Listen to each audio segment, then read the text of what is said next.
So hopefully everybody can see that. It's the February meeting. I'm going to do a real quick, here's some upcoming things. The peer mentor meeting is next Wednesday at 7.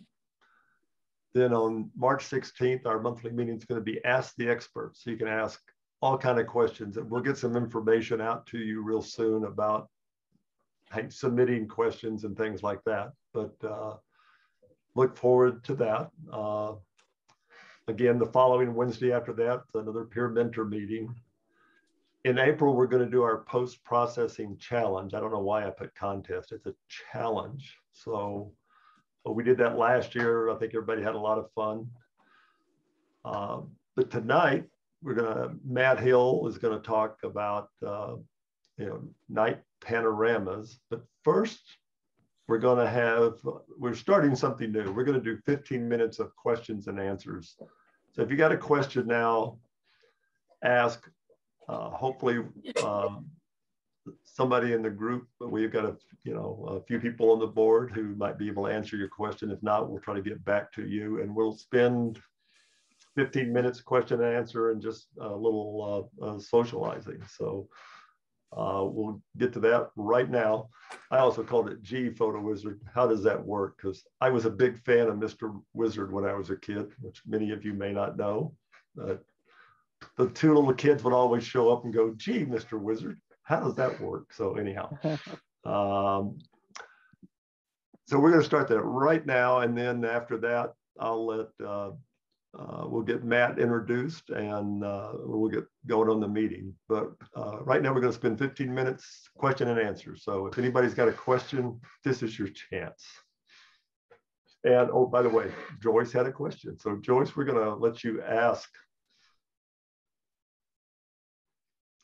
if she can unmute. If not, I'll ask the question for her here. Well, yeah, the question's there. So I have a new Z7 II and my old Nikon D7200. Both of these have dual card slots, but I need some more cards. And then when I look at what's out there, the prices are all over the place, and I'm not sure what features I should be paying attention to. So, Barney, you're and who else are our new Nikon users out there? Barney stepped away. No, I'm here. I'm here. Okay. I was just looking to see if Michael was on the as well. I think part of this depends upon what your shooting habits are, and how comfortable you are with having large cards versus, 128 versus 64, for example. And I cannot speak to the Z7 specifically, and I know Randy's got one, so maybe he can chime in with what kind of card he uses. My comment about the Z9 was going with an ultra fast card, because that's how one can keep up with or get the buffer cleared out the quickest, and so without overheating the card. So that's something that I learned just reading up on the Z9 and what some of the reports were for it. But Randy, do I remember right? You have a Z7? It's just the Z7 I, and I'm not a wildlife photographer, so I'm not taking 10, even 5, well, sometimes 5 shots in a row. I don't worry too much about that. I've got I think it's a 128 that's in mine, and I very seldom ever fill it up, because I always come home right away and put it in, and I'm not going traveling like up to Yellowstone for extensive amounts of time. So I can't really give you a lot of suggestions on that, Joyce. Joyce, is your question of what make of cards, or is it size or speed? Well, size and speed, and what features are important. We're about to head off to Cuba, so and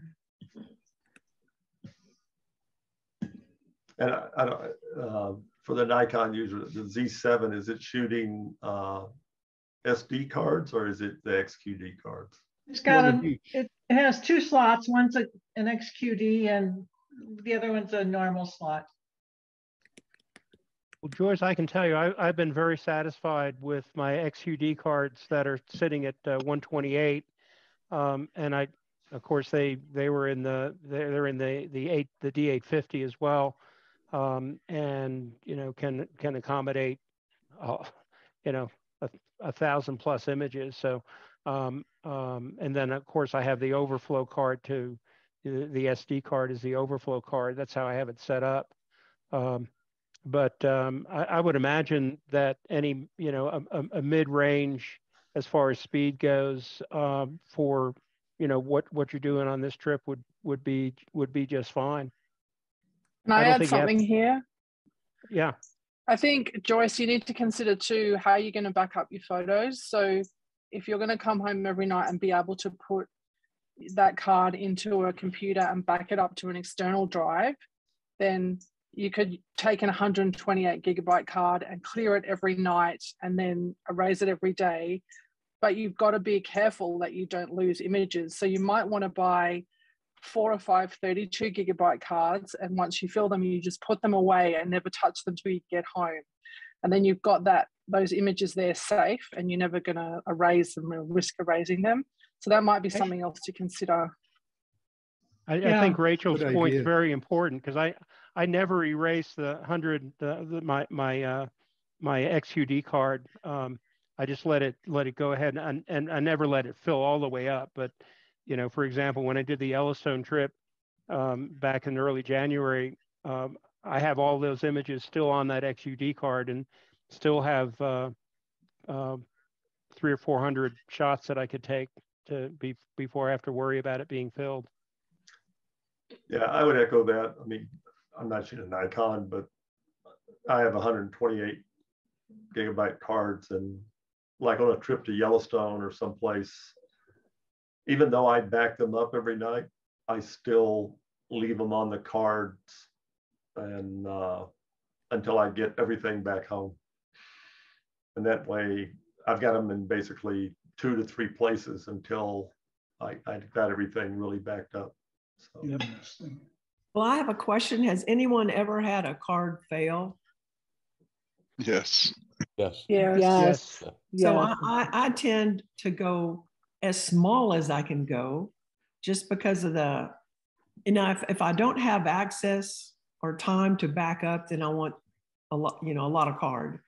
But if I think it might fail, then I'd rather go with 2 or 3 times the 64, just so if it fails, I don't lose all of that. I think that's, and there are a number of tips out there to give you a hint as to whether or not your card is getting close to the edge or something is gonna fail with it.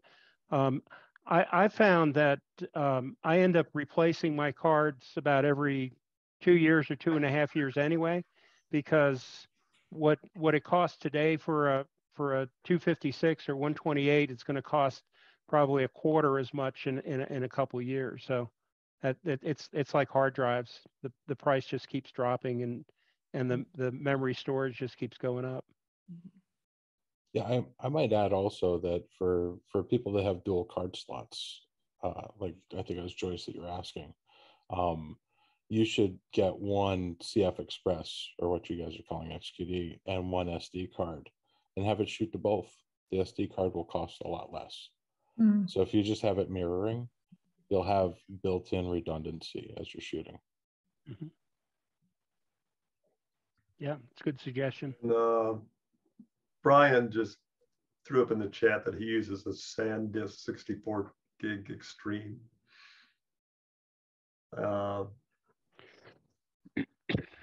Yeah. As far as manufacturers, I don't know if anybody's had any real issues with anything. So I think most of them are pretty reliable these days. I bought the Sony when I had to get the QXD card because it was the only thing available when the Z6 came out. But since then I've switched over to the brand called ProGrade, which a whole bunch of people from Lexar and SanDisk formed that company. So they're really serious about memory for photographers. So the ProGrade brand is what I'm using currently. Yeah, I didn't hear what that brand is. It's called ProGrade. ProGrade? PROGRADE. Yeah. Okay. He put it in the chat.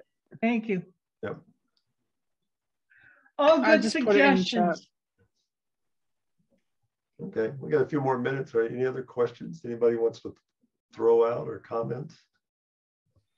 I have a question if you can hear me. Sure, yeah. My name's Jim Carroll. I'm a new member. And I got my membership for Christmas from my son-in-law. And this is the most remote meeting I've been to. I'm in South Carolina. My wife and I are volunteering at the Elk Refuge Center, the visitor center for the summer. And I'm looking forward to spending some time out shooting. My wife, do you have a family membership, or, I mean, I don't know if you got one for just me, or how's that work? Yeah, we actually do have a family membership. So it should be on the website, unless, Lauren, are you on there? Yes, the family plan is $35, and it's unlimited number of family members. So it's you and your wife plus everybody, and everyone gets all the benefits, all the discounts and everything as do sole members. So it's a good deal. Okay. I'll check into what exactly he did give me. But anyway, I'm looking forward to coming out. We should be there from mid-May until around the 1st of October. Jim, it's really good to see you. This is Charlotte Kidd. Hi, Charlotte. And Barney and I, we're both in North Carolina, so we're far away too. Barney, aren't you in North Carolina right now? No, I'm in Jackson. Oh, lucky you. Okay, well, I'm in North Carolina.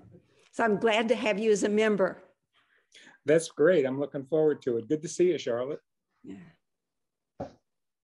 Cool. Yeah, we'll look on that, and if you have any questions, I mean, you can just shoot them to me. The email that's listed on the website will get to me. Cool. That sounds great. Thanks. Yeah. That's all I had for now. If there's any other questions, I'm gonna, I'll give everybody a chance, last chance, and then we're gonna start the presentation. Oh, I have kind of a question, David. Oh. Where do we go? Because people have asked me this before, and I'm not sure I know. Where do we go on our website to see these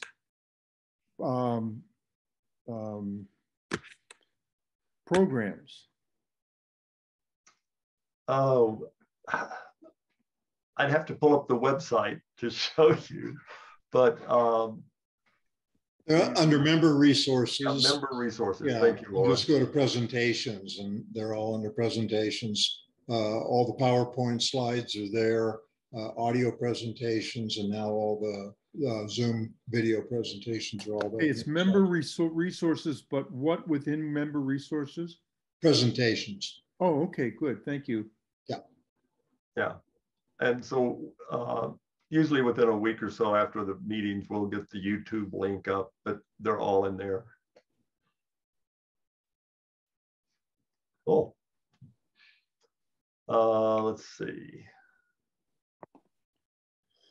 I tell you what, I think at this moment, I'm going to turn it over to Barney to introduce Matt, and then we'll get started on tonight's presentation. Okay. David, you got a screenshot you're going to put up there for me? Oh, yeah, give me just a second.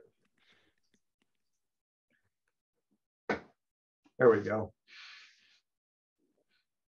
All right, thank you. Well, it's certainly a privilege to introduce Matt Hill tonight. Matt's a seasoned professional with over 20 years of experience in the photo industry. And in addition to being an outstanding photographer, he's also a videographer, teacher, and an artist. And in looking a little bit into his background, I was really surprised to see he does marvelous things with cut what we call cut paper. And if you have any interest in that, please take a look at some of the things that he has created, both in 2-dimensional and 3-dimensional. He's actually working on a special project now. And Matt, I was really impressed with what you did and the photography, night photography that you used those with your various models. One of the things that I came across, which really resonated with me, is a statement that Matt has, which he says he creates art to satisfy himself, and I think that's something that we all kind of keep in our hearts, and not get too far into the so-called competitive spirit. We're doing this to satisfy ourselves and learn more about it. And so I thought that one sentence really resonated with me. So for tonight, we're going to see that Matt is an outstanding astro landscape photographer. And a few years back, he teamed up with another outstanding photographer to start the National Parks at Night workshops. If you have any interest in doing workshops, check out nationalparksatnight.com. They go to some wonderful locations, both nationally and internationally. So I know folks that have been on their workshops, and they just come back with some amazing images and enhanced knowledge. So tonight, for any questions and answers that you have, please hold them to the end, or shoot them over to David so Matt can go ahead and address them at the end. Tonight's presentation, Milky Way Panoramas, Panoramic Photos, and How to Make Panos at Night in the Field. Matt Hill. Thank you, Matt. All yours. Barney, thank you so much for the introduction. That was lovely. Oh. I had no idea you're going to dig so deeply into the things that I offer online. I guess I'm glad I put them up there. Okay, I got a lot of ground to cover tonight, so I'm going to jump right into it. I have been fascinated with panoramas for a long time, and been focusing more deeply on them in the past couple of years. And I'm going to really talk about making panoramas at night tonight. So let's jump right in. As I make more panos, I usually like to stop and, when I'm doing photography, ask myself why I'm doing it.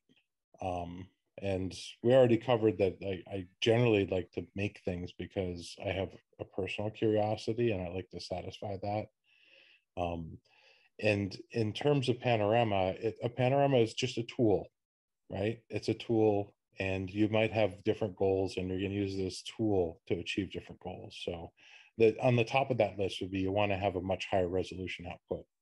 Let's say you have a camera like mine that's somewhere in the 20-something megapixel range, but you want to have a 100 megapixel image because you want to make a giant print. That's a good reason to make a pano. And you just can't cover the entire subject with the lens that you have. Your wide angle lens is warping it out of character, and it doesn't look natural to you. Well, you can stitch pictures together to make something that's more natural, even with the night sky. You might also like that aspect ratio of a pano instead of what normally comes out of a camera.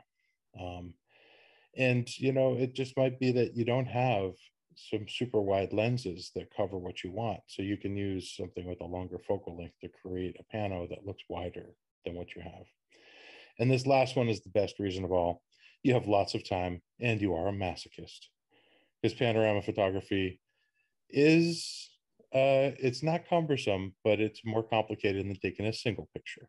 So but we're going to go through that. But before we run, let's walk. I'm just going to explain how I see these common terms, just so as I say them throughout the presentation, it establishes a baseline. A panorama is a horizontal series of stitched images, meaning you take a number of images and you stitch them together in post-processing. A vertorama is the same thing, except it's vertical. And I love talking about vertoramas. They're very useful. And then there's a mosaic or a multi-row panel, which means you're taking multiple rows of images and stacking them one above or below each other so that you can stitch them together to create a larger image, a mosaic. For comparison, one of my favorite lenses, one of my favorite focal lengths is 15 millimeters. This was shot at sunset on the north rim of the Grand Canyon. A nice little crescent moon there going on. Lovely scene, very quiet. And the 15 millimeter does its job, right? But I put my 70 millimeter lens on and I made a 6 image wide by 3 image tall mosaic. And that's what it is with a 70 millimeter lens versus this 15 millimeter.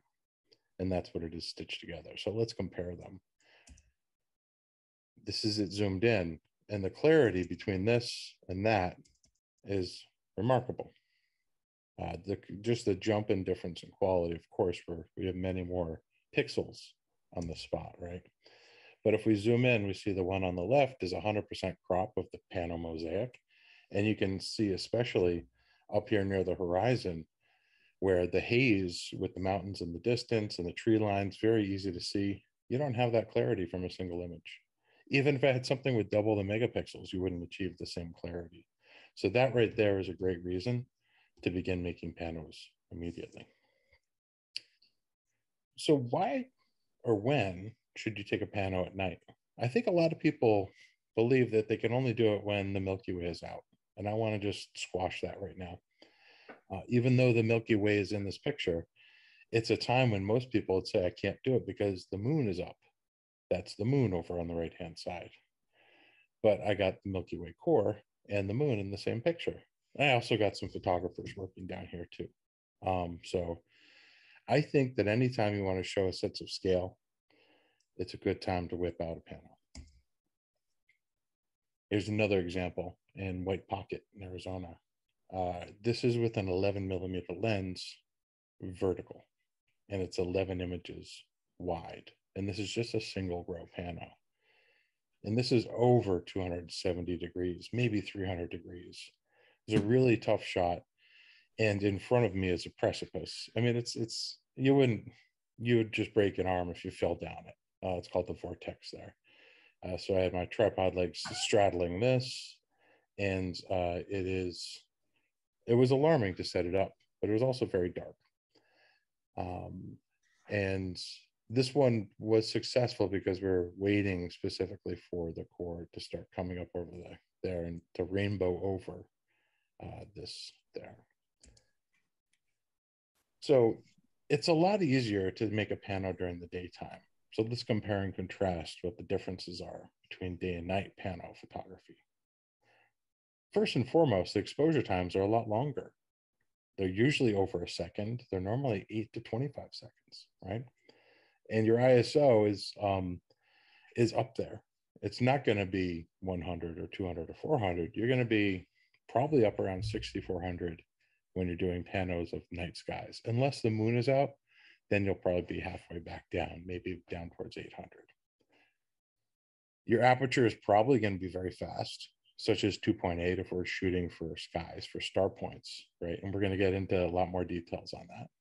And it's dark. For those of you that do night photography, you know what I'm talking about. It's hard to see what you're doing with your camera. And it's a big difference between daytime pano photography and nighttime. You might be looking for reference marks. They're harder to see if you have to pull out a flashlight. And of course, your support gear, it has to be super solid for ideal image alignment, especially because you're trying to do things that take many seconds instead of fractions of a second. And looking at this image here, I can say lighting can be very tricky. This image right here, the only way I could light this because it was over 270 degrees wide was to bounce a light panel off of the rocks behind me.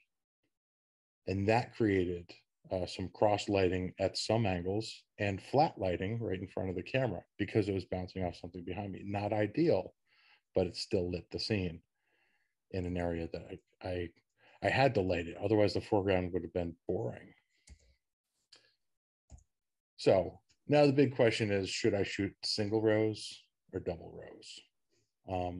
My rule of thumb is this: if your wide angle lens almost covers it, but not quite, just shoot a quick horizontal 3x pano.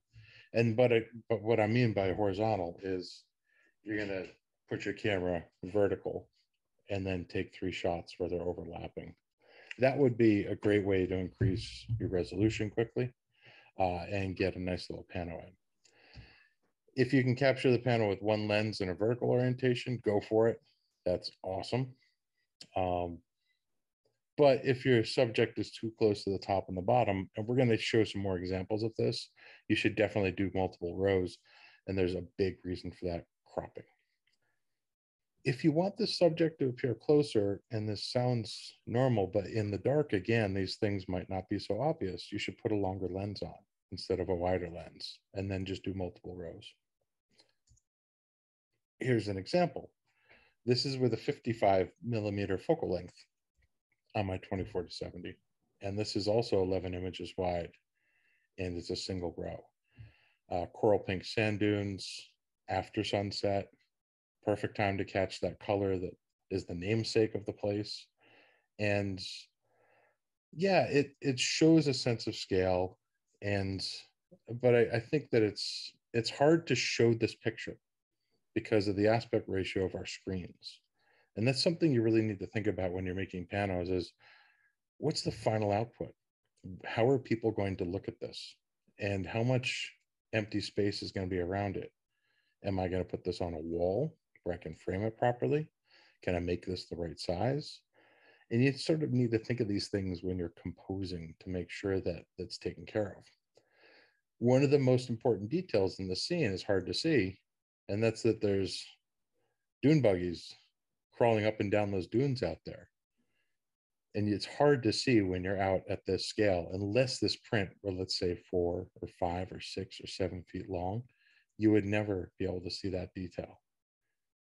So that's one of the things that you need to think about is scale and perspective when you're making these panos. And it's really important to practice during the day to master these techniques so that you can think about them at night clearly and cogently. Here's another example. This is 10 images wide, single row, and is shot with a 15mm lens in vertical orientation. Again, this is pretty wide, right? You could see my 2 light sources in the scene. They were creating, look at the shadows there. They're creating cross shadows. So this is a very wide shot. And it's a very wide angle lens. But it's not a typical aspect ratio. When you crop it to a typical pano aspect ratio, that's 1:3. This is what most people... And could you turn the volume down a little bit? Volume down? I'm speaking too loud? I'm sorry. I don't know who said that. Who are y'all addressing that to? Okay. I think that was just a sidebar comment. Understood. Okay. So talking about this one, you can see that this is how it came out of camera, stitched. And then when you crop it to a 1:3 ratio, it's there. But the important part happens here. I shot it loose and wide so that I had room to crop on the top so that didn't hit the top of the Milky Way bend there. So this is cropped 1:3, looks great. And we move on. This is a mosaic. This is 8 images wide by 3 rows tall, and also shot with a 15mm lens. North rim of the Grand Canyon again, and this is at 15mm. So I wanted to get more of the foreground that was right in front of me as I was sitting with my legs dangling over the edge. Don't recommend that. And I wanted to get a lot of this beautiful sky that was happening with the moon set that was occurring to my left. So talk about vertoramas for a second. I love vertoramas. I think they're awesome. When your subject is tall, you should think about vertoramas. It's great for waterfalls. It's great for monoliths. If you have a lot of foreground in front of you, also a great idea to use Vertoramas as a tool in your tool belt. Focus stacking, and I'm going to demonstrate this, is really easy with Vertoramas. If your Milky Way core is going straight up and down instead of at an angle in the sky, perfect time for a Vertorama. And let's say you nailed it. You did everything you wanted. You got all the shots you wanted. You want just one more look. Okay, time to do a Vertorama, just for the heck of it. It's one more look to leave the night with before you pack up and leave. This is from Yosemite. This is upper and lower Yosemite Falls. This one I planned. I saw the scene during the daytime and I said, if I put my single wide angle lens on, it's going to keystone those trees. And I want this to look natural. So this is a 4-image tall Vertorama where I shot the lower 3 panes during dusk, and the uppermost pane, I just held it there for an hour to take star trails. So this is a composite image where it is a panorama in the vertical format and then a star trail stack up at the top. And you compare that to the one that's now on the left, which is a single image. That was just, let's see, I bet you that was a 24 millimeter. Camera position was about the same place, and you can see what I was talking about with the trees are leaning in. The keystoning happens when you tilt your camera backwards. It didn't happen with the panorama because you get perspective control when you do a Vertorama or a panorama. You can control those things, and it looks more natural to me. Yep. So Vertoramas are fun. This is a focus stacked image, but it's also a Vertorama. This is also white pocket. And this is the fun thing that I had a lot of fun doing it, and I'll demonstrate it, is if you look in the bottom left-hand corner, you'll see the first image.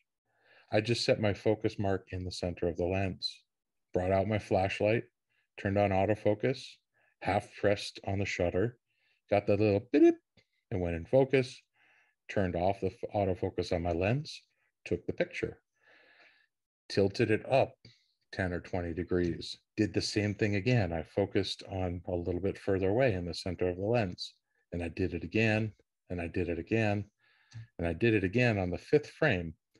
But on the 6th frame, I focused for infinity, and I never touched it again after that for 7th and 8th frame. And then the final image, I'll go back to here, when I did the panorama stitch, it also was a focus stack at the same time. So I have all of the depth of field that I wanted by taking 8 separate pictures, and 5 of them were focused in different positions. So it ended up making a beautiful focus stack that way. And you can use that if you want to have a foreground that has a lot of interest in it, but you also want to have the stars in focus. You'll get them in separate images. Let's move on to exposure settings. So I need to take a drink of water, pardon me.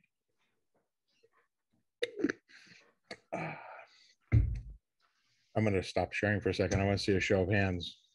How many people here do night photography? You can use the little raise the hand thing. All right, I see some people there. We got some clapping. We got some other stuff. Cool. All right, good. My people, I love it. In night photography, how many people here know what the NPF calculation is? Just curious. We got a little bit there. Okay, so I'm going to go back into sharing my screen and we'll continue to talk about this. When you need to make a picture where you just want the stars to be points and not blurs, you're going to need to use the appropriate shutter speed. And that really depends on what camera you have and the focal length that you're using. You can use this calculation called NPF that was developed by somebody in France. And you can get this value out of it by using an app called PhotoPills. You can look it up online also. There's PhotoPills is the only place you can get NPF. But what you're going to do is you're going to use the longest shutter speed possible before the stars start to blur, and that's NPF. your eye, and we're going to show you what that means in a second. ISO, I suggest use the highest ISO that your camera demonstrates sufficient quality. For me, my Z6 II, that's 12,800. Surprisingly, right?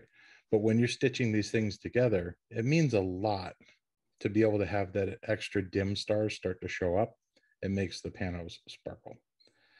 Your aperture, you should shoot wide open, and I'm going to qualify that instead of stopping down and worrying about aberrations in the corners like coma. You don't need to worry about that. And if you wanted to use a tracker, you could, but I'm not going to dip into that now because that is an entirely different presentation. All right, we'll go back in here. So this is a dusk shot, 10x1, 24 millimeters, nice natural focal length. 24 millimeters happens to be one of my favorite focal lengths for making panos with single rows. I think that it shows a sufficient amount of detail close while also giving you an appropriate amount of sky.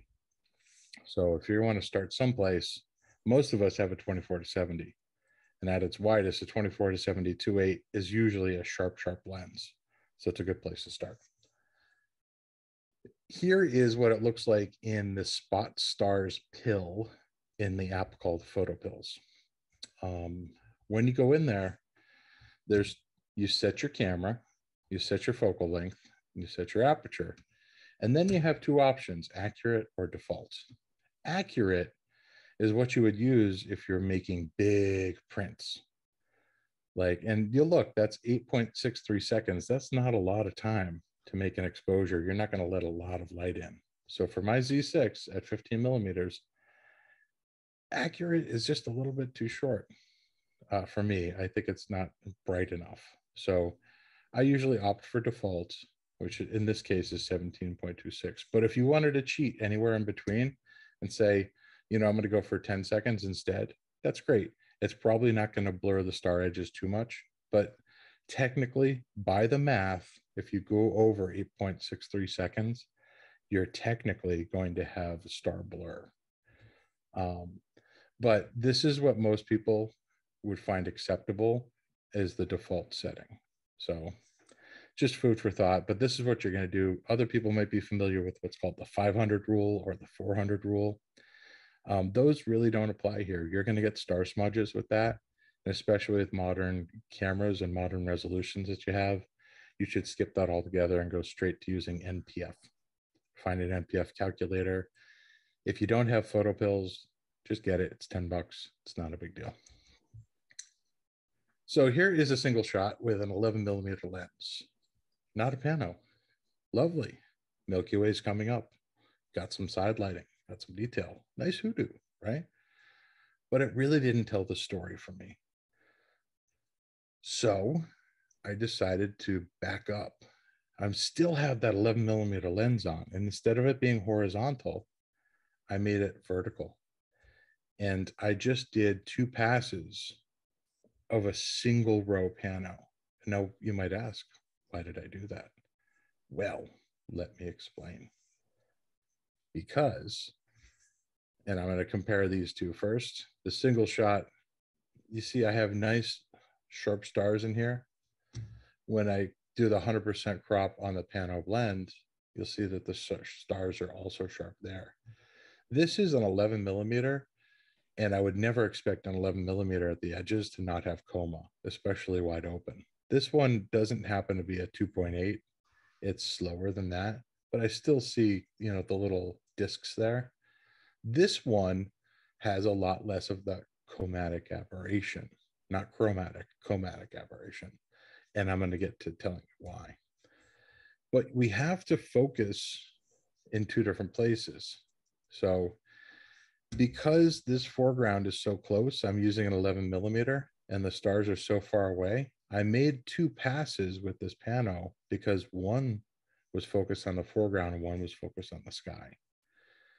So this foreground focus is on the left and the sky focus is on the right. You can see when you focus on the near ground, it's absolutely sharp. When you focus on the stars, your foreground is not going to be sharp, even with an 11 millimeter at was it 4.3? I think that's what it was.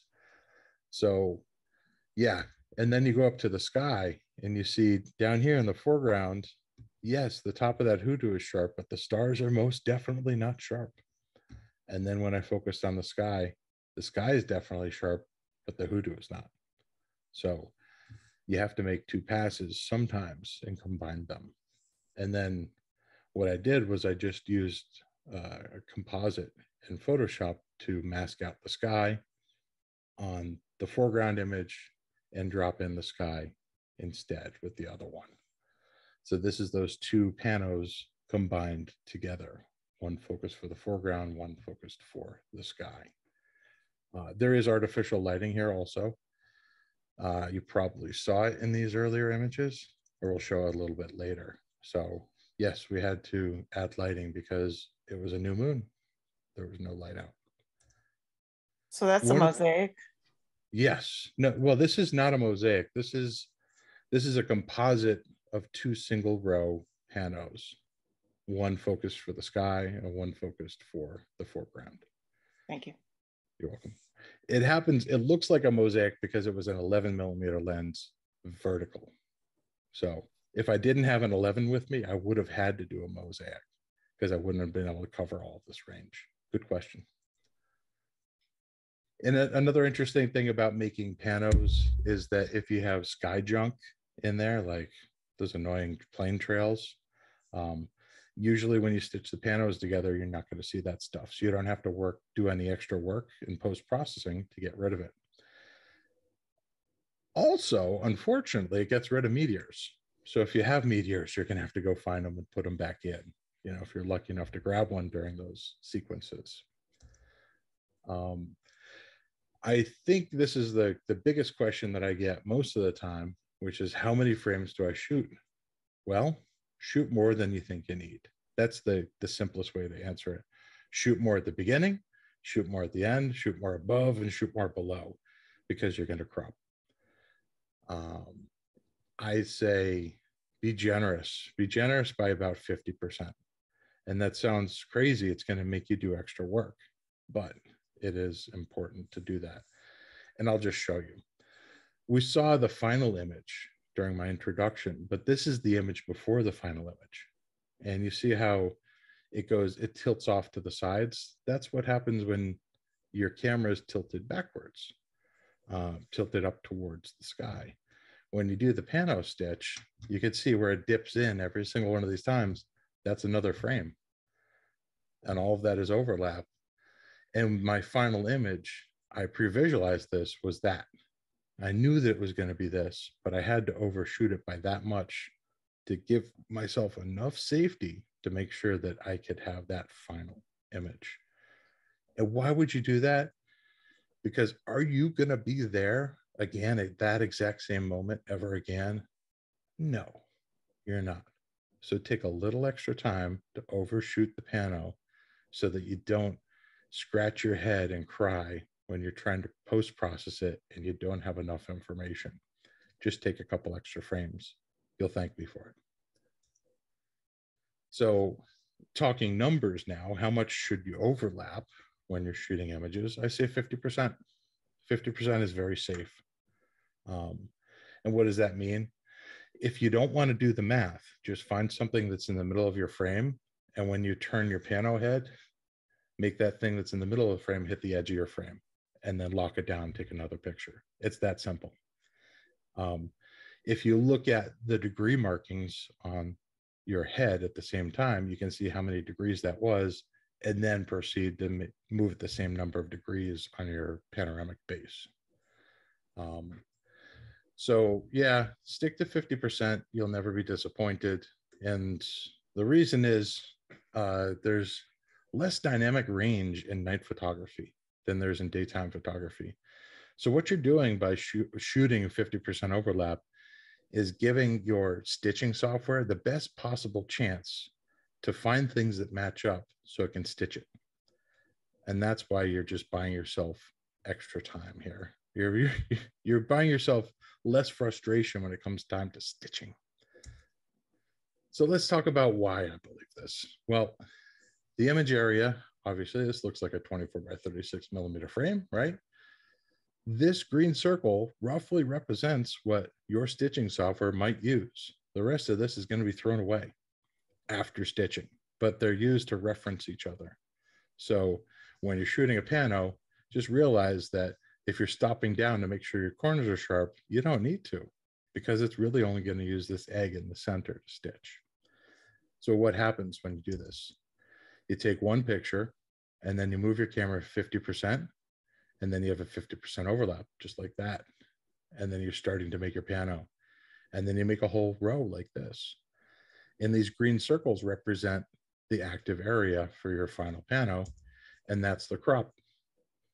You know, you might crop a little bit outside of the green circles, but I'm just trying to show you that if you leave extra room around what you're shooting when you're making panos, you're never going to be frustrated and saying, I didn't get it. I shot too tight. You need to compose a little bit more loosely when making panos. Let's look at a multi-row scenario. There's 50% overlap on 8 frames, right? And then your 50% overlap for the next row, whether it's up or down, is half of the vertical part of the frame. That gives you the most amount of chance of having these intersecting areas for the pano software to do its job well. And then there's your crop. And then same thing for a triple row. And the funny thing is, when you do a triple row with this many wide, it ends up looking like where you started. It's almost a 24 by 36 millimeter, right? So it looks pretty similar. So you might shoot wider, as you've seen some other things that I do, but that's your final crop. And I hope this helps clearly illustrate why you should overlap 50% and leave extra room around the edges. If you were more mathematically inclined, check the user manual for the specialized gear that you might have. And we'll talk gear in a second. But basically, it's going to tell you for, let's say this is the gear that I use, which is a NovaFlex VR System Slim. It tells me for a full frame sensor that I normally use, let's say a 15 millimeter, right? My increments would be 45 and 16 2 clicks. So this is just a chart to tell me how to set the hardware that I have and how many clicks to overlap. And you can do this also another way in photo pills. In photo pills, you go into the field of view pill, set your camera and your focal length, and change it to portrait orientation. And then that first one right there says horizontal angle of view. For my 15 millimeters, 77 degrees. If I want to overlap 50%, it's half of 77. So I look for this 36 degrees. So I know that if I set it, the lever to 30, and I do 3 clicks, then I know I'm going to get that exact 50%. So there's a lot of ways that you can work your way into knowing what to do. You can do it visually. You can do it by the user manual, or you can use a tool, an external tool like an app to help you determine what the right number is. Generally, folks, I do it visually. I have measured a bunch of things and taken notes, which I'll show you, but let's move on to some more pictures. This is the 3x3 grid, 3 images across, 3 images up and down. And of course, it ended up being a square, right? But I shot a little bit, and I didn't really like that, so I shot it again, right? So I shot a 5x3 grid, and now it's looking more like what I envisioned it to be.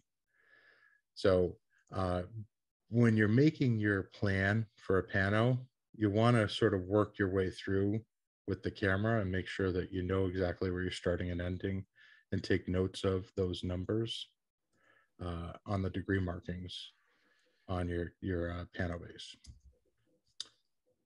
Lens selection. Wow. This I could talk about forever, but the best advice I can give you is shoot it, and shoot it in the daytime. Go out to the scene that you want to shoot at night and do it in the daytime, and go home and process it. And then you'll have a lot more knowledge about what you want to shoot, about how the compression works with a longer lens or not. So obviously you're going to shoot wider if you want more sky and foreground, right? If you want more detail, you're going to punch in a little bit. Rule of thumb, I loved 35 millimeter focal length when I started doing panos, and then I backed out to 24, and then I backed out to 15. And when I want to do multi-rows, I'm generally at 24 millimeters. It's not tried and true. It changes with every scene, but it's a good place to start. And again, I can't stress testing in the daytime enough. The nodal point.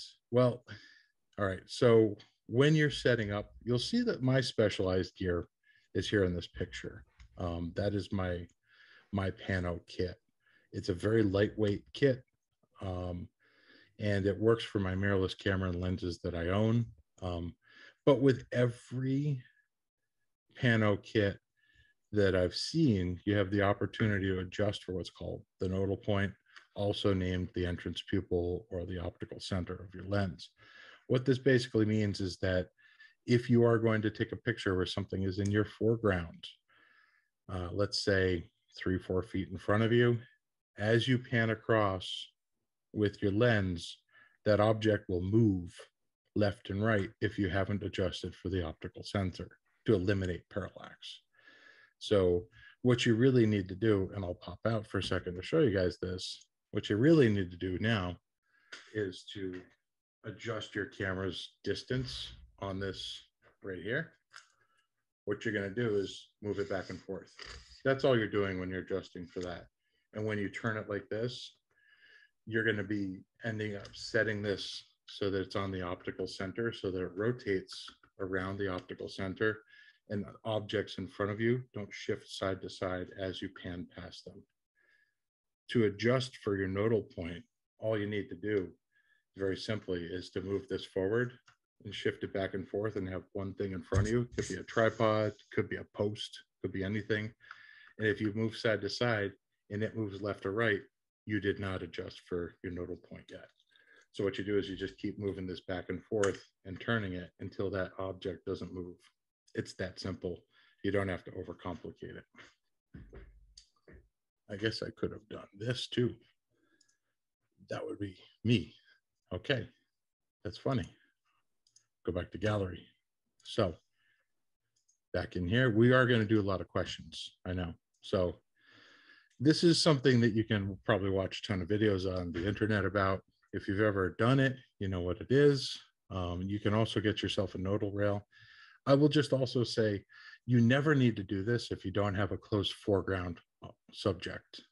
Your panos will be totally fine. The reason you want to do this is to avoid stitching errors. If something moves in your foreground as you pass by, it's not going to stitch well. It's going to look goofy. So just reiterating here, I have a shot here where I'm at the Grand Canyon.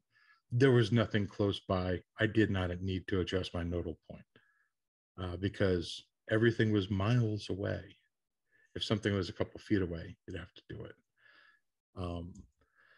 I like to take notes about this because I hate doing things twice. So if you have tried to figure out what your nodal point is and you know exactly where it should be because there's a scale on these Pano kits, I did this in my hotel room when I was in Joshua Tree. You see this edge of the wall here and the door handle there. I just set up my kit so that if the door handle moved behind the wall as I was swinging, I didn't adjust for parallax. But as soon as I found that right position, I would write it down. So let's say for my 11 millimeter lens, I would align it at the front element over the bubble level, right? Because there was I couldn't see the scale there. But for my 24 to 70 at 24, I would set it to 70 millimeters on that rail. And then I just write these things down. And when I'm in the field, I open up my notes and I set it to the thing that I measured during the daytime because it's really hard to do at night. And then I just go and I know that I'm set for parallax. So this is a great example. This Joshua Tree is about 3 feet away from my camera. There's a situation where you clearly have to adjust for parallax. So I did. This is an 11 millimeter lens in vertical orientation. It's 8 frames across. and it's stitched perfectly because I adjusted for parallax. And there it is. There's the 8 frames across. This is a 24 millimeter lens, and this was 3 rows and 44 pictures versus 8 frames. So it was a lot more work to do it, but why did I do it? Well, number one, of course, I had to, we're talking about parallax. I had to adjust for parallax, and the stitching ended up perfect, right? But I took this many pictures so that I could get that perspective. The 11 millimeter was a little aggressive, right? And the Joshua tree became less important. And this is a daytime example, I know, but I just wanted to show you guys. So in this case, the Joshua tree is much more prominent. It reached up higher in the sky, and I thought that it became more important to the photograph. So it helps with your lens choices to scatter it out in the daytime too. The other things that you need to do when you have one of these panel kits, and lots of people make them, is to just calibrate it. And I'm going to quickly show you what that looks like here. So in Zoom, I don't know if you guys know how to do this, but if you switch the view in the upper right hand corner to speaker, you should be able to see me speaking. I don't know why Kathy is chosen though. So we see you, Matt. Pin myself. You do, you see me? Oh yeah. Good. I'm going to pin myself. There, I did it. Good. All right. So this basically means that all you're going to do is make sure that your camera is set side to side directly over the center of this, and that's adjusting it this way, and that this kit right here, that your lens is exactly over the bubble level also. So it's just the X and Y adjustment. So that's just calibrating to make sure that this is balanced. And then this is where you would start to do your pano. So I'm talking about the theoretical part. Now we're sort of getting into the gear part. So this is calibration. And then that separate part that we talked about before, this is adjusting for the nodal point or eliminating parallax. So we can come back to that more. I'm just going to go back in, hit the anchor leg here.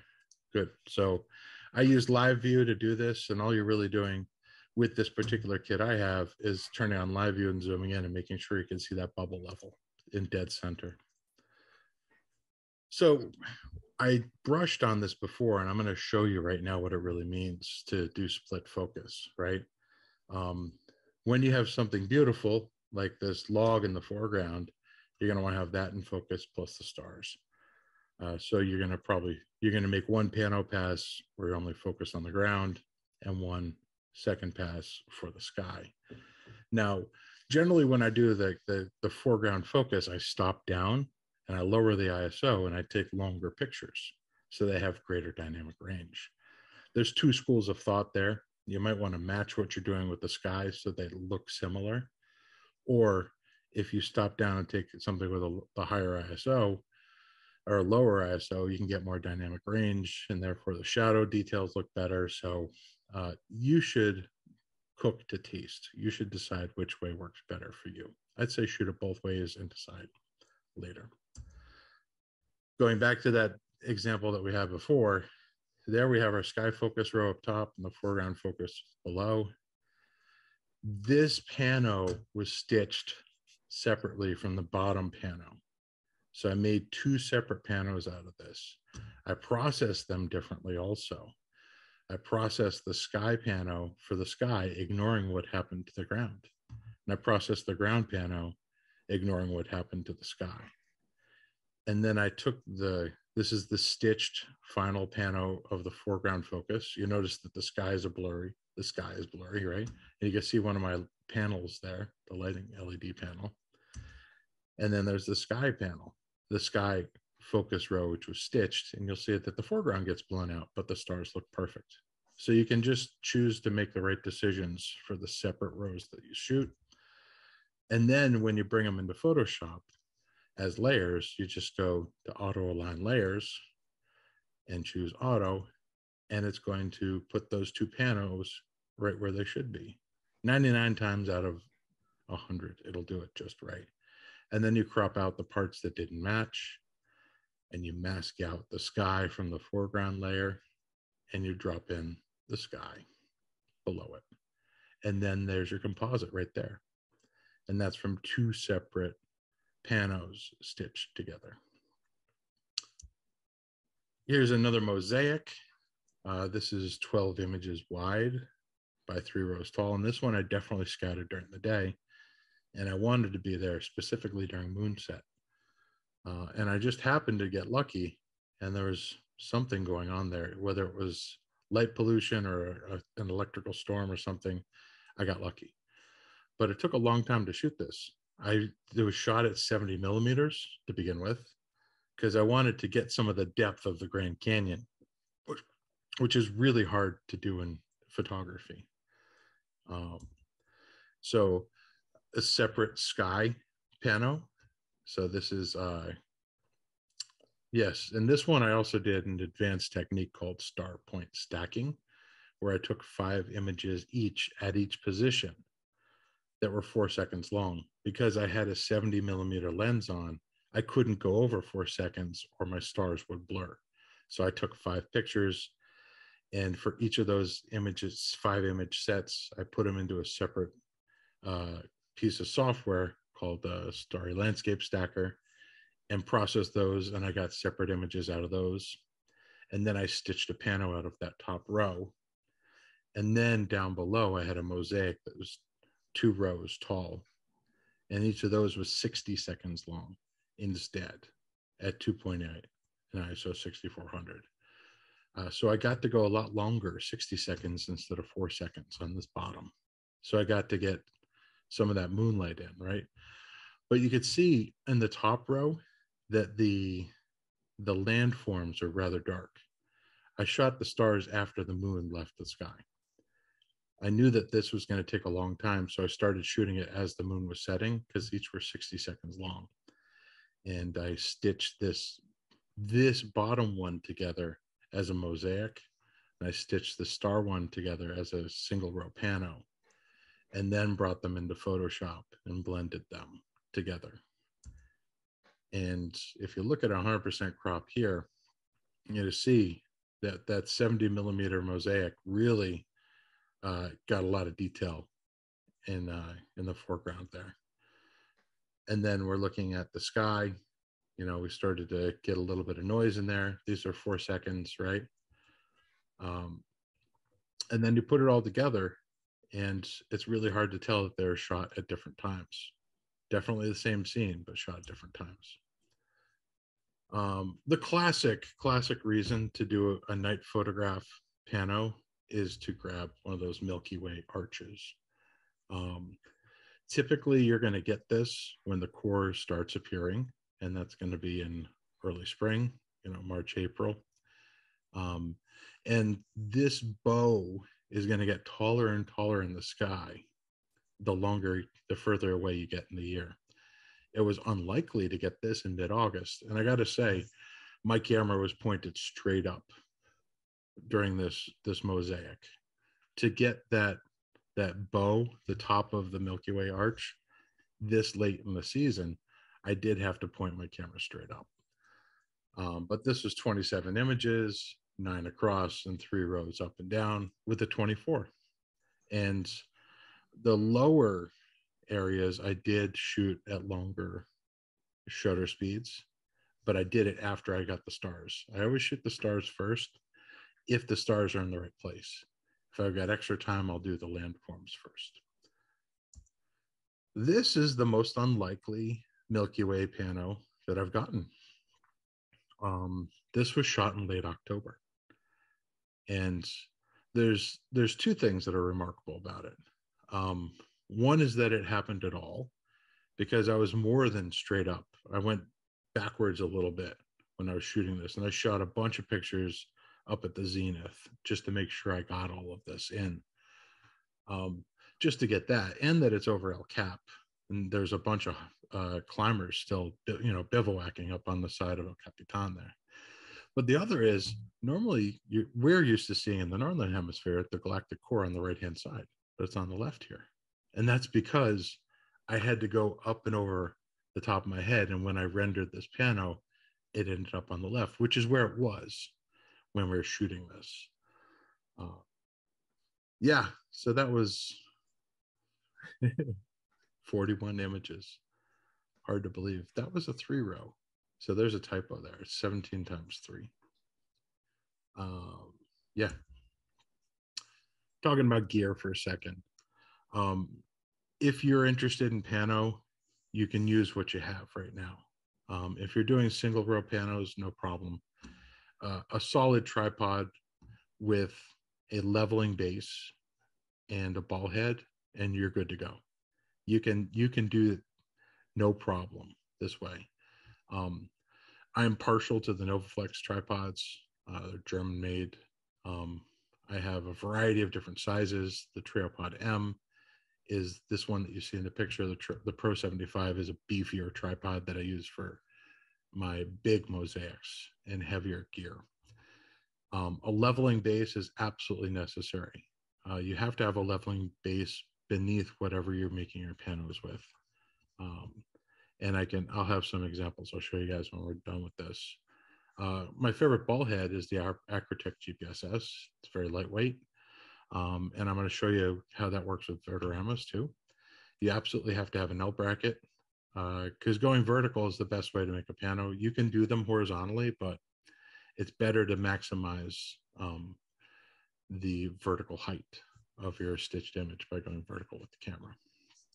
So, and you can use a nodal rail, but only if you have close foreground objects. When you get into multi-row panos, a ball head alone will not suffice.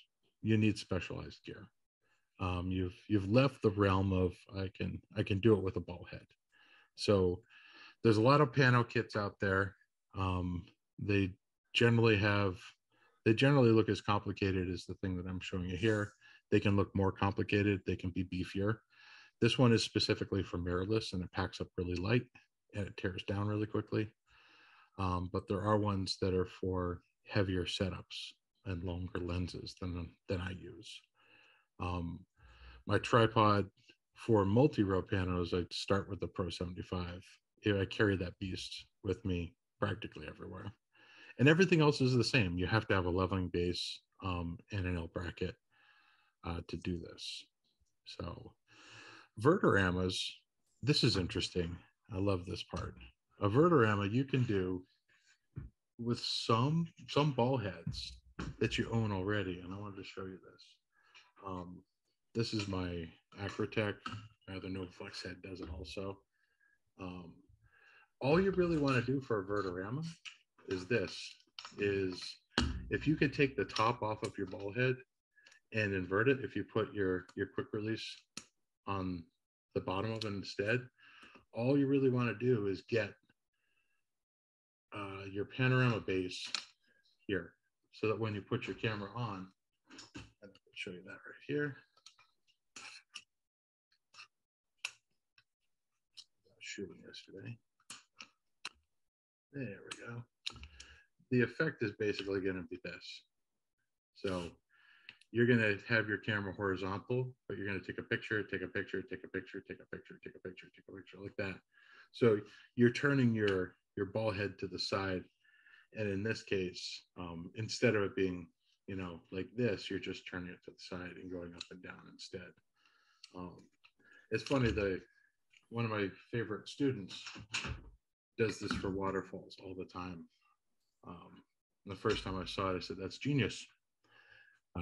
It's a lot of fun to do those. All right, moving on. So next up, when it comes to post-processing, there's software you already have that can probably do it. Lightroom Classic and Photoshop do have the ability to do single and multi-row panos. What you don't get is a lot of flexibility. And I'm going to show you some screenshots of how these things work. And you have a limited number of projections. And projections are how it can, how it projects the images onto the inside of a sphere. There's lots of different ways, and anybody that's into cartography would know this already. But yes, you can do those things. There's two other pieces of software I use. And if you're going up in the price scale, Panorama Studio Pro 3 is the next step up if you're unsatisfied with the limitations of Lightroom and Photoshop. And the very tip of this mountain right now is PT-GUI or PT-GUI, as most people say. It's a one-time fee if you get it, instead of paying a monthly fee. It's totally worth it if you're dead serious about making great panos. So let's walk through what this looks like. In Lightroom Classic, you would select the images that you want to do, and you would click and choose Photo Merge and Panorama. And after that, you would see a scene that's like this, and you get three options, right? Spherical, cylindrical, or perspective. And it's going to give you a preview here, right? If it doesn't work, it's going to say I'm unable to do that. And there's no other option. You just have to go back, right? And say, try something else, right? These other options you can play with, whether you want a boundary warp or not. Filling the edges, I don't recommend doing. Auto crop is a good idea, but you can turn that off and crop it yourself later. Auto settings is generally a crapshoot. So yeah. If you're going to try it in Photoshop, it's pretty similar. You select the number of images you want, say edit, merge to panorama in Photoshop. And then it's going to ask you to confirm which files you want to use. And then you can choose these versions of the layout. Usually auto works out great. What you're going to end up having in this is everything in layers with masks. So if you're used to working in layers and masks, and this is the language that you speak, fantastic, great. Then that's the way you should do it. Then you can go adjust these masks however you like and move things around. And that's great. It doesn't happen to be the most flexible way, I believe, is best for doing this. Panorama Studio Pro 3 has this import dialog right here. And it asks you a little bit more information if it doesn't know. For instance, I use some lenses that don't have electronic connections.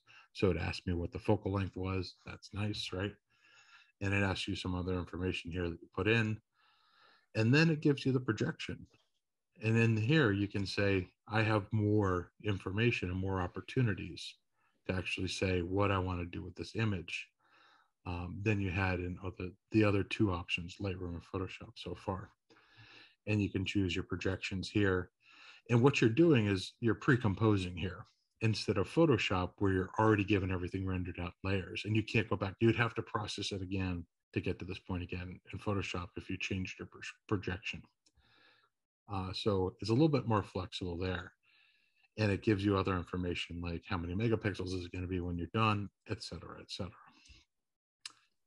With PT GUI, you have the most flexibility. Again, it asked me what the focal length was because I use a manual lens that doesn't have those electronic connections. And then you have a ton of options here, right? So if you wanted to go through, and I'm not going to demo this because there's a lot of information to cover here, but I'm just saying that if you're serious, go with PT GUI. Now you can see the outlines in red here are the regions that it chose to include from each of those frames. And you can go in and play with these masks separately, and you can use control points if things want to match up better. And now you have a projection where these sliders on the bottom will change the width and the height of the projection. You can stretch it a little bit. You can click in here and sort of drag it around to change whether it's warping or not to get your horizon line straight. There's a lot more capability to finesse the post-processing prior to committing to a rendered image. There's also a lot more projections. So if you're into those little planets where everything is coming out from a sphere, this is the program to use if you want to make little planets. They're here.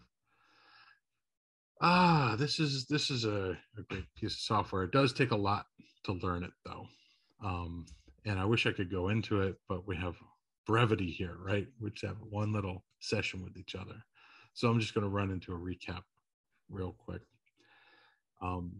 Why would you want to do a pano? Well, resolution and perspective control.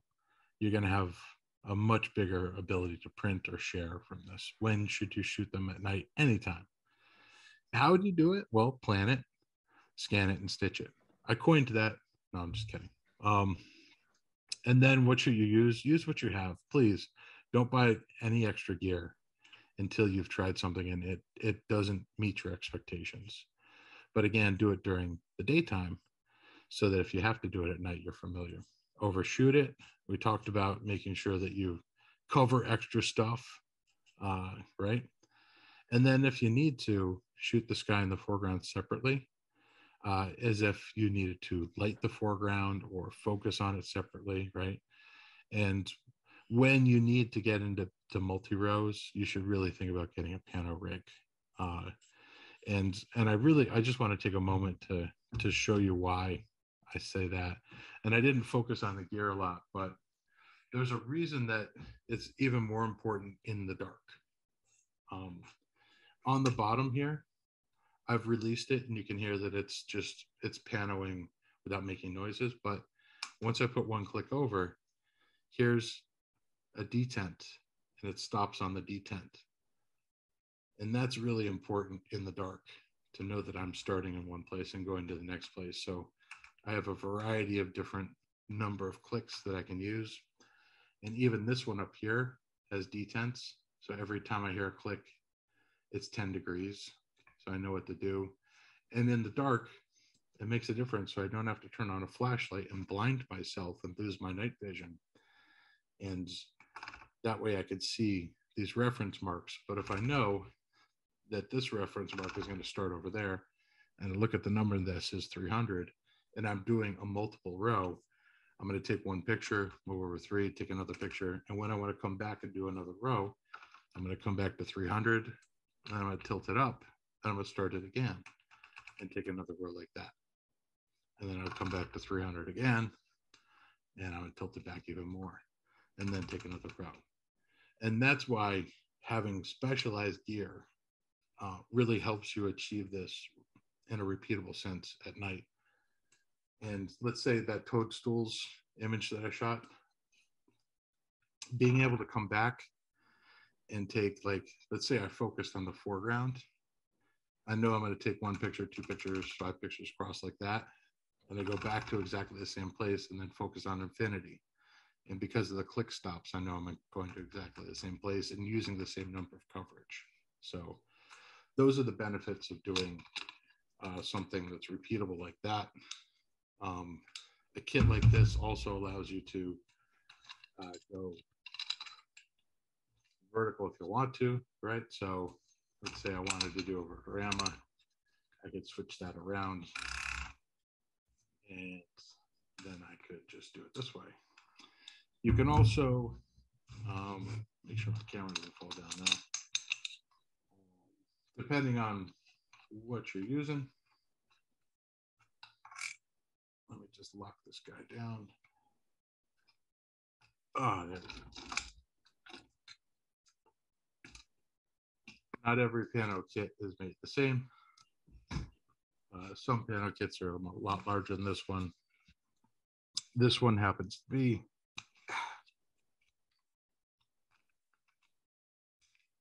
I could pack it up that small because I hike out everywhere. And my bag is generally 40 pounds, but that's because I carry too much stuff. So,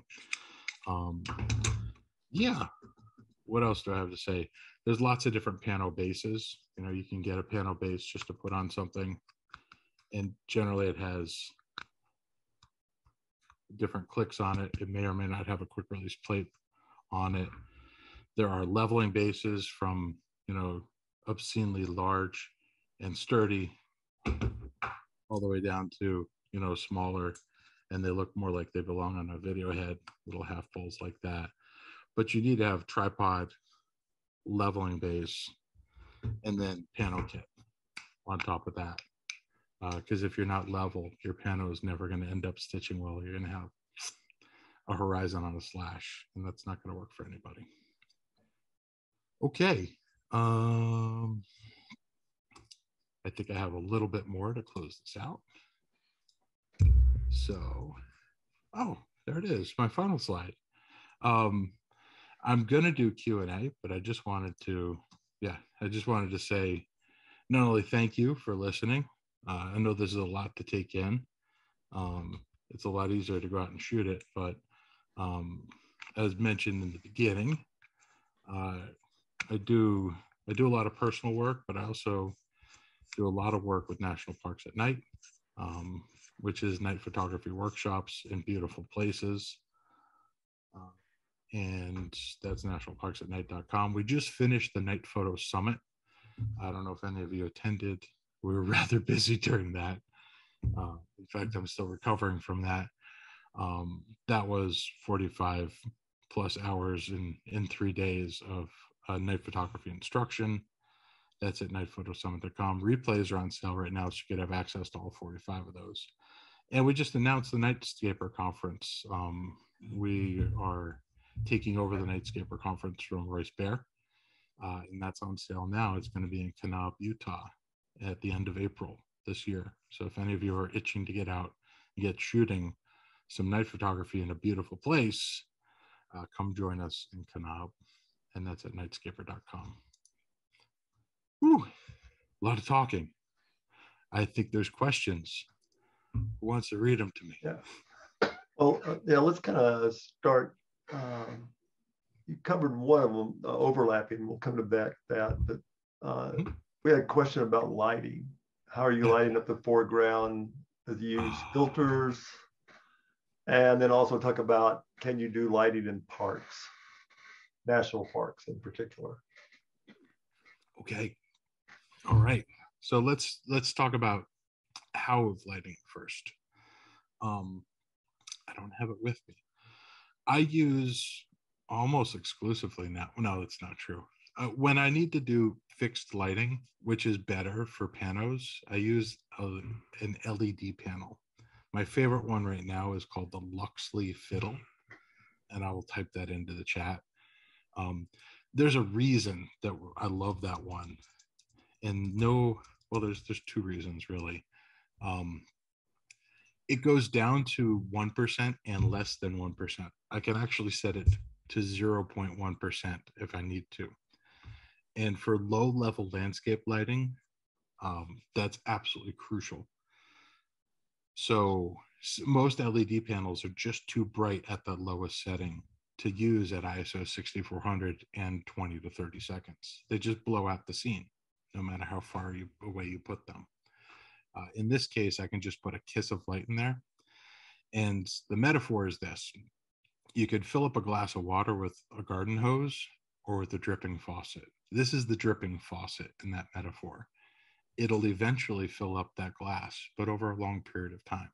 So just a little tiny bit of light. The second reason that I like that particular LED panel is that it is color true all the way down to 0.1%. A lot of these panels have their LED arrays in different sites on the panel, and they turn off some of them at the lowest lighting levels. The Luxley panel doesn't do that. They're all in the same, they're all grouped together in the same cells. I don't want to bore you with the details. It's just that the fidelity of that light when you're at like 3850 Kelvin and you're matching your camera at 3850 Kelvin with the light, it's the same color all the way down to 1 or 0.1% on the panel. As to whether you can use lighting in national parks, well, there are a handful of parks that prohibit it. Most of the parks do not. The parks that do prohibit it are the Tetons, and it's rigorously enforced. And also a lot of the parks in the Arches area of Utah, Arches, Canyonlands, Natural Bridges. I think there's one other, Hovenweep. They prohibited it, and it's the superintendent in that area that made that decision after a lot of park visitors were complaining about people running around waving bright flashlights, and they wanted to preserve a certain level of enjoyment at night. Now, whether people actually adhere to that or not is their discretion, but we recommend that you do so that everybody can enjoy the parks equally. Every other park that I know of doesn't have a restriction currently. But if you're curious and you want to know, all you have to do is go visit the rangers or call them, and they'll let you know. And I have a kind of just a sidebar on that. You did mention Grand Teton. Mm-hmm. Is that only for commercial photography? Because I have found reading it ambiguous. That my understanding is no. I think they're really. My understanding is, in reading through it, is they're very strict about any man-made lighting, and I think the interpretation that we've talked to rangers about, they're really concerned about wildlife, the nocturnal habits of wildlife, and not disrupting those habits. And also there's poachers, and they really want to discourage not only the disruption to natural wildlife, but also people from doing really harmful things to animals. Now, of course, they can't stop you from using your headlights, but headlights are often too bright to do something like that. So, so the best of my knowledge, that's the situation. David, can I ask a question, please? Yes, you may. Hi, Matt. That was really, really fantastic. Thank you so much. I just want to know how you Matt, if you're doing a I like the repetition though. Okay. Like her back of her head, then the face, Excuse me. and that Hello. hair, and then her in the mirror. So I mean, they brush their teeth out. Got it. That was weird. Okay. Matt, in all the focus stacking shots that you did, how do you change the focal point in the pitch black in the middle of a national park? How do you light something to focus in front of you and then into infinity? Wow, focusing is something that you practice over and over and over. I could give you a handful of recommendations on how to focus. In fact, if you check out our blog on National Parks at Night and you type in the search bar focus, there's a great blog post there. I think it's called 10 Ways to Focus. But the easiest way to say it is this. If you can use a light source, if there's nobody else around that you're going to bother, use a flashlight and the autofocus on your camera. What your autofocus is looking for is contrast. So maybe hold the flashlight off to the side a little bit, create a shadow, and half press on your camera with autofocus, and then switch it back to manual. That's the easiest way. If that doesn't work, a green laser pointer is actually incredible for a lot of autofocus systems. I use that because I can point it at, I use it often at workshops because I can point out constellations in the sky or where people should be looking at, but it's also great for focusing. For focusing on the stars, that's a completely different thing. There's very few cameras autofocus systems that'll actually focus on the stars. So I wouldn't even try autofocus. Live view works really great. And you just zoom in a lot, switch your lens to manual focus and breathe it back and forth. And what you'll see is the stars get bigger and smaller. They'll breathe as you breathe the focus. And when it's at its smallest, it's as sharp as it can be. Just make sure that your focus point is in the center instead of out at the edges where it's going to look kind of funny. Other people do this where if you think you're only going to be shooting at one distance the whole night, which is a great way to start, focus during the daytime and gaff tape your lens. I do that already. Yeah. And if you're comfortable using hyperfocal, that's another great way to do it. To maximize your depth of field. But hyperfocal baffles some people, and it really depends on what lens you're using. You know, if you have a manual focus lens, it's a lot easier to use the hyperfocal technique. It's not impossible with an autofocus lens, but the scales on the lenses are more suggestions than entirely accurate also. Yeah. Great. Thank you so much. That was a great talk. Thank you. Thank you. Matt, I have a comment and a question. The comment is your graphics that you created were very, very beneficial in making your points. So I want to compliment you on your graphics. They were outstanding. Thank you. My question, and get this, I'm an engineer, so things have to be logical to us before we buy in. And this is basically, you're taking pano, be it, multi-row or single row or whatever. You don't get that all done in 8 seconds. No. So you got a lot of star movement between that. So how do you keep from having blurry stars in this situation? That's controlled by your shutter speed and your ISO. You lock everything down for each exposure. You lock down the pano part, and you lock down everything else on the tripod, and you make the shortest, the longest possible exposure using the NPF setting. Let's say 15 seconds might be what it is for my 15 millimeter, for the sake of argument, right? Every single picture is 15 seconds long. So you take a 15-second picture, unlock the pano, turn it, lock it back down, take another 15-second picture, and repeat that until you've swept across the entire field that you want to shoot. But the stars are moving each of those 15 seconds. That's my point. Yeah, you're right. And your 15 seconds is like geared toward minimum distortion or blurring of the sky, but you're actually extending that by the number of panos that you take in a row. Yep. But fortunately, how do you get sharp stars in the final resultant photo? Oh, if you use the NPF shutter speed, then you will have sharp stars. They will not be blurry.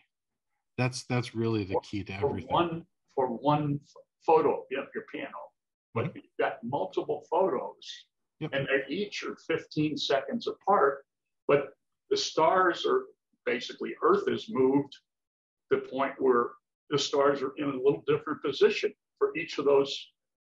Yes. And if you're overlapping 50%, it might be moving down a little bit every time, but it's not like you're shooting 4 minutes a piece like you would with a star tracker, where the problem gets even more pronounced. Let's say it's 15 seconds a piece over 11 images. It's not going to make enough of a difference that you would be able to see the difference. Maybe you would, but most people wouldn't. Yeah. Well, but also I'm saying, since you're overlapping, correct me if I'm wrong about this, you're really only going to overlap 1 or 2. So it's not like it's 15 seconds times 11. It's 15 seconds times at the most 2 or 3 images, right? I do 7 image wide panels all the time. Well, no, that's not what I'm saying. But from a stars streaking standpoint, the ones on the far right and the ones on the far left are not even taken in the same image. Correct. And there's no, if you don't take a picture where the stars are moving, then it's not going to stitch anything in that didn't exist in the camera as you shot it. So there won't be any star streaks if you didn't shoot any star streaks. Unless I misunderstand you, Rick. So, Rick, I think, again, kind of what I was trying to say, let's say you shot 10 images across at 15 seconds. Because you're overlapping 50%, you're never really overlapping more than 30 seconds anyhow. It's not like 10 times 15 seconds. It's not 150 seconds later. Because the images on the far right don't even overlap with the images on the far left. Maybe I'll add this. When the Pano software does the stitching, it's not going to put 2 stars in the same place. It's going to find a line between the 2 of them and blend it. And it's going to say, this belongs from this picture and this belongs, and it's just going to blend those 2 together without doubling anything. It's not like it's doing star point stacks where it's adding things on top of each other. It's just stitching things together. So if everything was sharp in every single image, and it's practically only the center of each image, then you're just going to have star points all the way across, and nothing's going to get blurry or smeared, or And Matt, to your knowledge, that concept that you just described in the panel program, stitching programs, is it like you mentioned 4 of them? Does it seem to do in all those, even the lesser priced ones, Lightroom and Photoshop that most of us have? Yeah, it's buy a special one. Yeah, it's the only thing you get by paying more for separate software is more control. You know, if you find that there's errors that you can't correct, then you probably need something with more control. Yeah. Thank you very much. My pleasure. David, can I ask a question, please? Absolutely. So, yeah, Matt, what absolutely fantastic presentation, and I'm glad that we're recording it because I'm going to need to go back and look at it again because there's a lot of detail. In a couple of your mosaics or panos, there's a green or magenta streaks that appear down that more prominently down closer to the horizon. And I've heard different explanations for this. I'd just like to hear what your thought is about why these green and magenta lines appear. Is it light pollution? Is it due to the nitrogen or oxygen in the atmosphere? I mean, what's your thoughts on that? I'm going to tell you what it is. There you I'll go. tell you a story at the same time. So this is called air glow, sky glow. Sorry. The air glow is from man-made light pollution. This is called sky glow. This is energy that's stored by different strata in the atmosphere from the sun hitting it during the daytime and being released at night. It is not magnetic. It's not like the aurora, which involves magnetism and solar flares. And this is simply these different colors that you see passing through here are different layers of the atmosphere releasing that energy that's stored during the daytime. And it can happen anywhere at any latitude and longitude. It's easier to see the darker the sky is. So if you're in some place that has very little light pollution, you're more likely to see it. It looks like it's close to the horizon here because this is actually at the zenith, right? So you wouldn't see it directly above head. You would see it more likely where you're seeing these stacked up. Yeah, and the green and the magenta are definitely different layers of the atmosphere. First place I saw that was at Devil's Tower in Wyoming. I had never seen it before in my life. And I turned to Gabe Biederman, who was with me, and I said, I think something's wrong with my camera. And he said, no, that's air glow. You're good. That's normal. That's a natural phenomenon. And some people remove it from their images because they don't like the color. Like one of my fellow instructors at National Parks at Night, Tim Cooper, abhors it. And he subtracts it from his images. He just doesn't like it, even though it's a naturally occurring phenomenon. I think it's a wonderful thing. I don't think it distracts. It does change your color palette. If you were looking for, just blues and purples, things that we traditionally consider nighttime colors, then yeah, it's a departure from that, and it might be distracting. So it's really up to the artist, the person who's rendering the final image, to decide what to do with that. But there is a perfectly valid scientific explanation for it. It's a good question. Thanks. Welcome. Oh, Matt, this is David. Do you use any methods of noise reduction? Whew. I don't use a lot of post-processing noise reduction. What I do is preventative mostly. And by preventative, I mean, I understand the limitations of my camera. And when I don't, I test it on the spot. So there's two kinds of noise that we run into as night photographers, typically. And I'm just gonna, oh, look at that. I guess I'm still pinned. Okay, there's two kinds of noise we run into. One is high ISO noise, and that's like a reticulation. It's a repeating pattern across the entire image that you see mostly in bright areas of contrast, of gradation, and in shadow areas, you start to see like the stippling. That's high ISO noise, and that's caused by the amplification of the signal, of ramping up your ISO from the native, which for most cameras is 100, up to something like 6,400 or 12,800 or 52,000, right? You're just amplifying a signal. So it's amplifying information that's not there. So when you do that, you're going to get something that's unpreventable. High ISO noise is just something that happens when you amplify the signal. What you can do to mitigate that is to take many pictures of that same picture. And this is what's called star point stacking. So let's say you're using your MPF setting. Let's say it's like a 12-second exposure. You would take 20 pictures at 12 seconds, and then you would load it into a program in post-processing. For Macs, it's called Starry Landscape Stacker. For PCs, it's called Sequator, and that one's free. Mac people have to pay for it. And what that does is it takes all of those images and it lines up all of those stars, and it masks out the landscape and puts them on top of each other. And through the magic of processing and algorithms, it takes what looks like a really high ISO image and turns it into something that looks like a much lower ISO, higher dynamic range image. So something that was 6,400 can look like it was ISO 800 instead. So this is what I mean about preventing it in the field. When you see an image during image review in the field that looks like it has a lot of high ISO noise, you can use this tool of taking 20 of those pictures and knowing that you're going to post-process it later to look like it has less noise.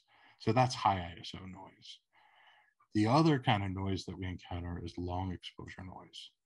When you leave your shutter open for a long time and the sensor heats up and you see lots of hot pixels, it looks like color confetti, red, green, or blue, sometimes white pixels that just pop up in random places.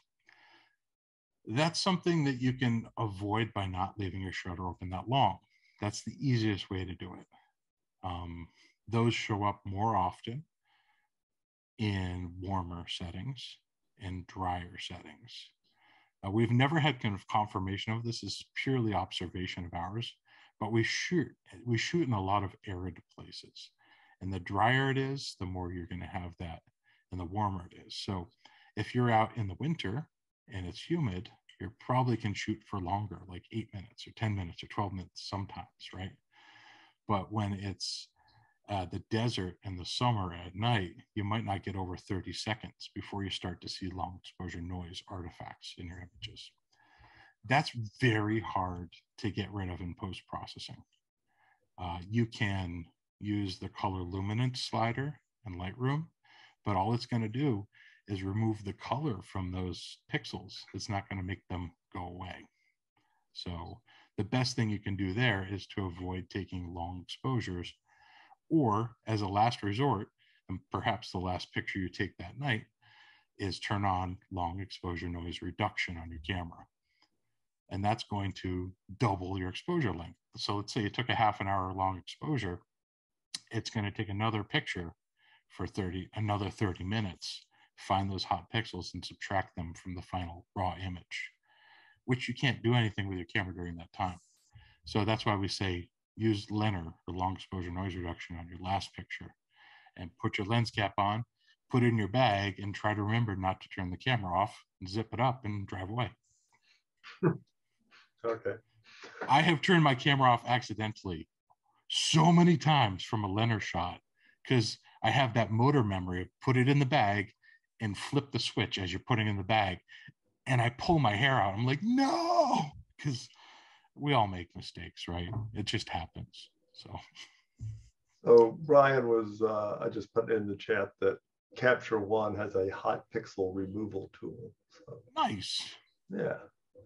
I think you answered this during the presentation, but one of the questions that came in,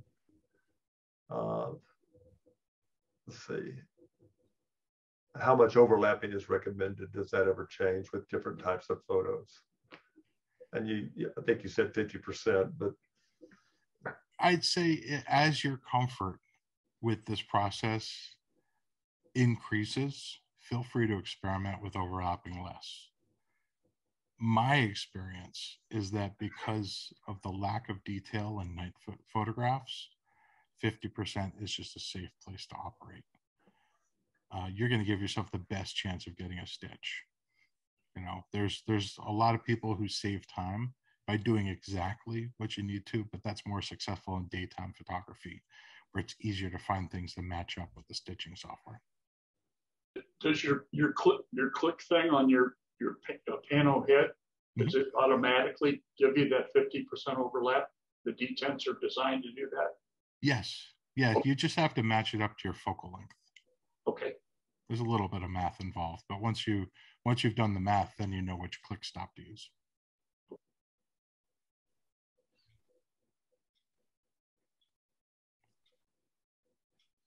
Let's look to see if is there any more questions.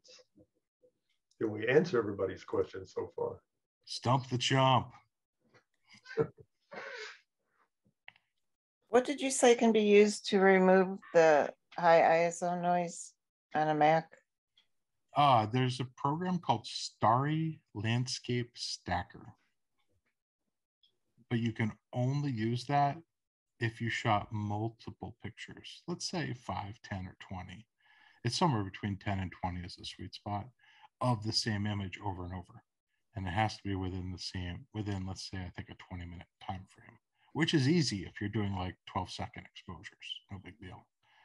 You just set an intervalometer and take those 10 or 20. But yeah, Starry Landscape shooting Stacker. Shorter exposure time each time instead of long exposures. Is that correct? Yep. Okay. Yeah, it's specifically to get sharp star points, which requires a shorter shutter speed. You know, a lot of us get into night photography and we're just like, oh, cool, I can leave my shutter open for 30 seconds. Great. Can I go longer? Okay, I'll go a minute. Great. Can I go longer? I'll go 2 minutes. Great. And then once you're done playing with that, you're like, how do I get star trails? So you leave it open for an hour, or you take an hour's worth of images. And then at some point you're like, I want to shoot the Milky Way. Oh, the stars are not sharp. Well, how do I get, point stars? That's when you start to come down and shoot much shorter shutter speeds. That answer your question, Kathy? Yes, thank you. Okay. So Matt, lighting your foreground, is it basically, I guess, how do you adjust the exposure on lighting the foreground? Well, with your LED lights out there. That's a different presentation. I mean, there's a lot of there's the two main schools of thought. There's light painting, where you walk around mobilely with a light source, let's say a flashlight, and you add a little bit of light here and there to the scene. And that, through practice and observation, you know how much light to add and where. But there's absolutely nobody that can tell you how many seconds and how intense it's going to be, because there's too many variables, right? That's just practice. With an LED panel, since you put it in one place and you set it to a specific intensity, it's really easy to see whether it was too much light or too little light or just right. You take a test exposure and you look at your histogram while zooming in, and you can see if it was just the right amount of light or not. That's typically how I work. I don't know if every camera does this, but on my Nikon, when I turn on histogram and I zoom in, the histogram adjusts to what I've zoomed into. So I can see I can see whether it's clipping on either side or not. And are you typically then just lighting the foreground for a single row or a single set of shots, and then blending that in later. Yeah, that makes sense. I guess as a rule of thumb, yeah. I light for a handful of purposes. One is to create detail. The second is to create interest. You know, the brightest thing is what the eye is drawn to. So I always put the most amount of light on the most interesting thing in the scene, and then less light in other places. And if something doesn't have enough detail, I'll add light so that it provides enough information for somebody to understand the scene. And that's my approach to lighting. It's like, have I told the story? If there's not enough story there, add light in the right places. So technically, the technical answer to that has to follow the art, which is what's important. How do I light that in an artful manner? And there's a million answers to that, and they're all situation dependent. I hope that's not too much of a weird answer, but it's just the truth. No, that's fine. I didn't know though if like on the upper row panos, if you're shooting the Milky Way, do you just turn the lights off at that point? Oh, that's a different question. That might be what you asked and I didn't get it. Well, yeah, you don't, if you're just shooting for the sky, you don't need to have any lights on. No, but if you have the sky and the foreground, but let's say on the bottom row is where all your foreground shots are. Do you even bother keeping everything on if some of it's overlapping? You don't need to. It's probably not going to help your stitch at all. It really depends on where the sky meets the ground and how complicated that is and how easy it's going to be to mask or not mask. You know, if your light is helping you provide an easy mask later on, leave it on. If it's not contributing to it, you don't need to leave it on. Might as well turn it off and enjoy the night. Cool.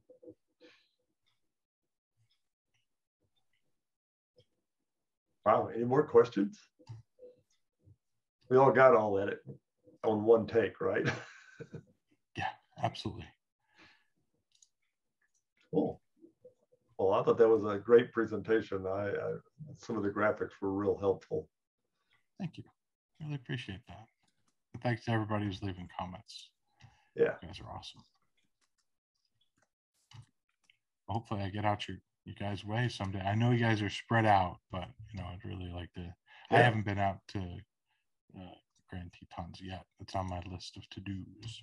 Well, some of us here are here a lot, but others come and go. And I think for a couple of the folks that chimed in earlier that this was their first presentation, certainly, and that you're going to be here this summer. When you get here, look us up or get in touch with somebody, and we'll try to get together. Maybe I'll try and drift over. I'll be in North Dakota this summer, so. Oh, great. Going to Teddy Roosevelt. All right. Matt, where are you located? I'm in Catskill, New York.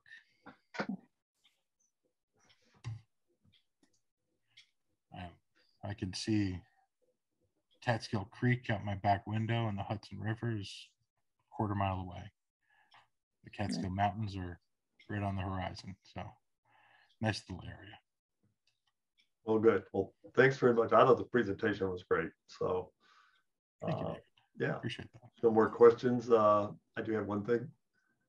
Patty Bachman, hello. Thanks for joining the presentation all the way from Big Sky. So.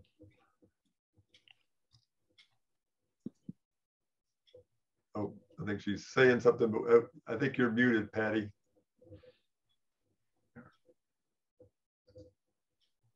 Yeah, we can't hear her.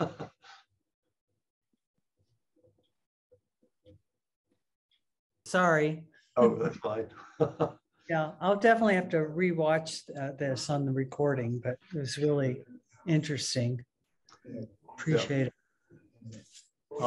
And as we mentioned earlier, I'll try to get this up on YouTube within a few days.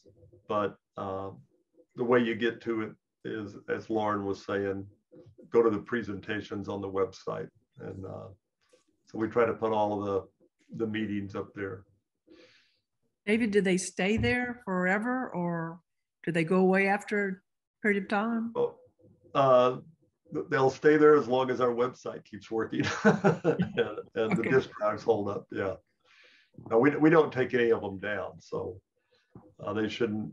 You should be able to review any of the ones we've put up. I think we've got most of the last year up there, and some of maybe 2020, but all of 2021 for sure. Since we started doing Zoom meetings with COVID.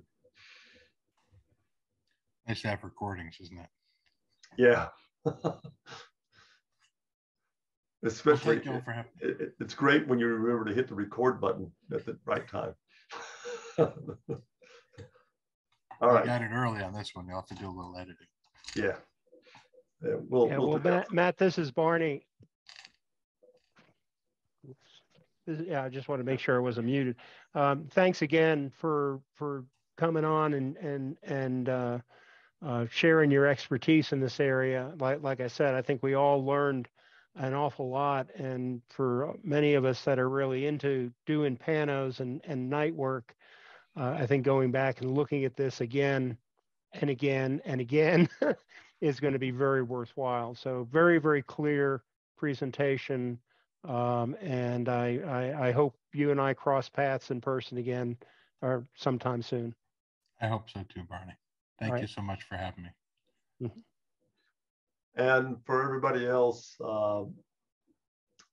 as we were saying, the next meeting, we'll be getting some information out to you in the snapshot, but we're going to be doing, I think, Ask the Experts. So we're going to do a whole big meeting with nothing but questions and answers. So again, we'll get some information about how to submit your questions and those kind of things out to everybody